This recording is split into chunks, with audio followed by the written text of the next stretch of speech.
Detroit's former mayor asked to be let out of jail until he's sentenced. Now Bobby Ferguson making the same request. That's right. 7 Action News investigator Heather Catallo joins us now. And Heather, what is Ferguson offering to the court as a guarantee that he won't flee? Well, he's pledging 5 different houses. His lawyer writes in this motion that was just filed today that friends and family members of Bobby Ferguson are offering up their homes as guarantees if a federal judge will release the convicted former contractor from jail for a few months. Bobby Ferguson and his friend, former Detroit Mayor Kwame Kilpatrick, were immediately locked up last week after a jury convicted them of racketeering, bribery, and extortion.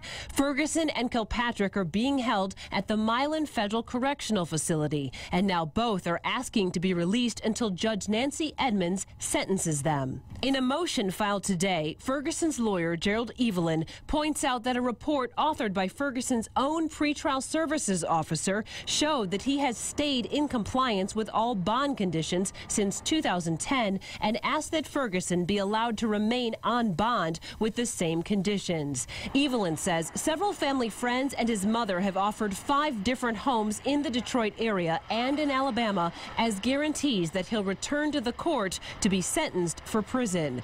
Evelyn also asks Judge Edmonds to consider putting Ferguson on a real-time GPS tether as well as home confinement. Kilpatrick offered his mother's home as surety as well and insists he has no funds that he can access to flee before the judge sentences him, potentially to decades in prison.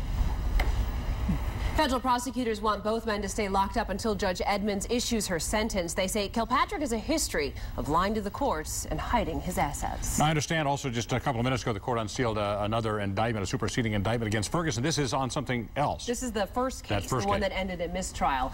Today we got a look at Ferguson's next battle with the federal government. This one stems from bid rigging allegations. The U.S. attorney says Ferguson and 2 of his business associates devised a scheme to funnel millions in city work to the connected contractor. You'll remember that this case went to trial last summer and ended in a mistrial. In this new indictment, the feds accuse Ferguson of defrauding the United States, money laundering, conspiracy to commit mail fraud, and other charges. They dropped one charge of structuring monetary transactions, but added a 3rd felony firearm charge. Ferguson's bid rigging trial is set to begin in May, but we also learned today that his longtime lawyer, Gerald Evelyn, has withdrawn from that case. Because of that, it's unclear if the trial's start date might be pushed back.